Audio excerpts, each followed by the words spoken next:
Isaiah chapter 43, verses 18 through 19. Forget the former things. Do not dwell on the past. See, I am doing a new thing. Now it springs up. Do you not perceive it? I am making a way in the wilderness and streams in the wasteland.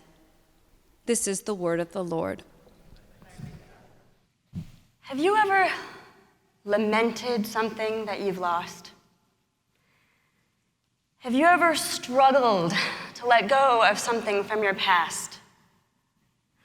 The prophet Isaiah says, forget the former things, do not dwell on the past, but there are some things in my past that I want to hold on to. There are people and places and memories that I love and that I want to keep close to me. And when I'm missing something or someone, it's like my whole body conspires to hold on. Like when you wake up in the morning. Hair's a mess, pillows all over the place. Before your brain is fully awake, before your eyes are even open, you get these lightning fast flashes, these split seconds where you think that thing or that person that you love is still there waiting for you to wake up and start your day, and then you remember the truth. That grief is hard. Change is hard, and sometimes we get so stuck on our loss, so lost in our grief, that we're unable to see when good things are coming to us. The Lord says, see, I am doing a new thing. Do you not perceive it? Well, no. Sometimes I don't perceive it. I think the people of Israel knew a thing or two about this as well. Isaiah calls them the deaf and blind people of Israel, who have become so mired in their grief and their loss, so stuck in the wilderness and the wasteland, that they can't see or perceive a way forward. To the exiled people of Judah and Babylon, our God seemed like a defeated God.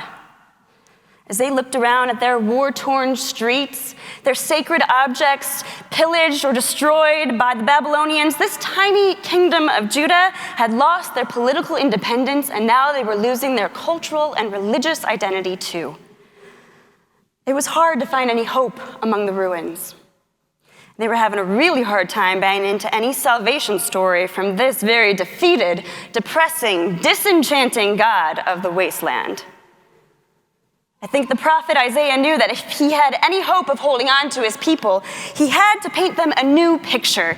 In their minds, he had to change how they viewed God and bring them back to hope. He knew that without hope, they would never survive their oppressive situation. So he calls upon their historical memory, their collective memory. He calls upon their ancestors.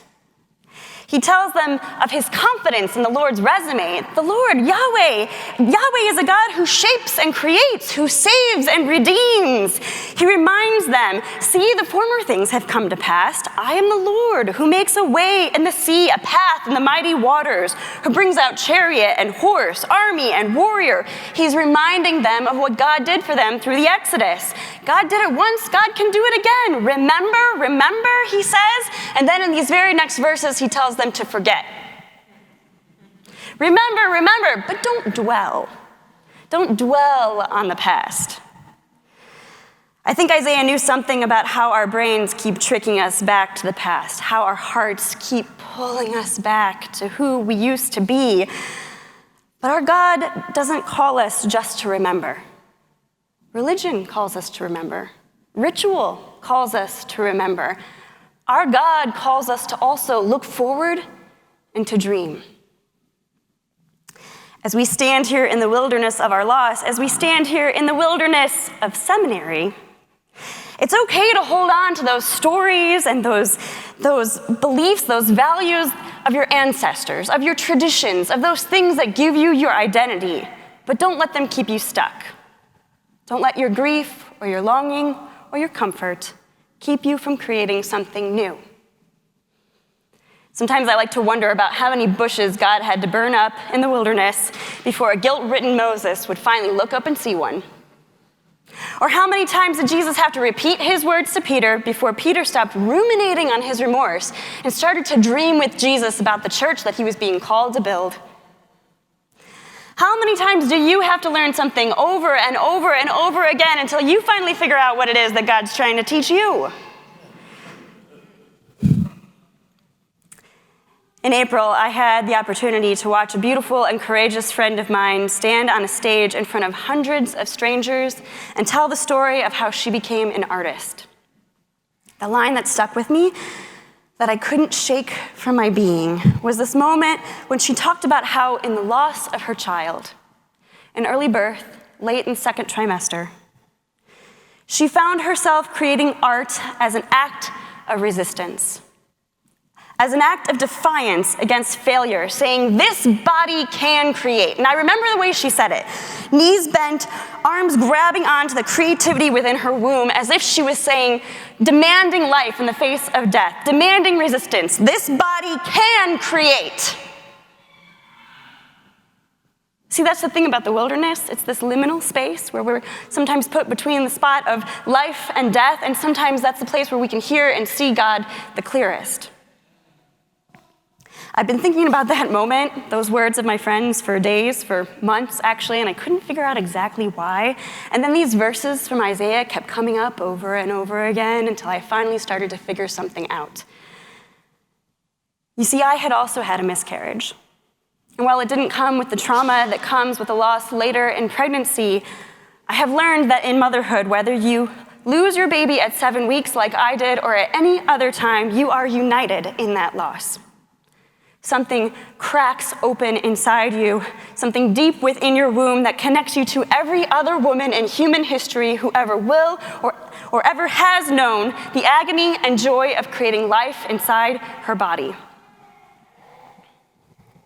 A couple of weeks ago at the Mixed Methods Preaching Conference, the Reverend Dr. Otis Moss Jr. taught us that sometimes it takes a day, a year, or even a decade to find the sermon in a single raindrop. For me, it took 4 years. 4 years to recognize that in the midst of grief from infant loss, I found myself raw and most open to the future. And that was the time, I just realized, that was the time when I finally accepted a life in ministry.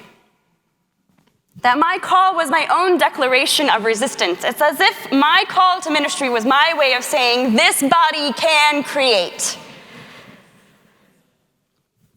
And saying yes to this call is what took me away from a community that I love and that I long for. And it's what brought me to the wilderness of seminary, and it's what will take me into the next new thing, I pray, I hope.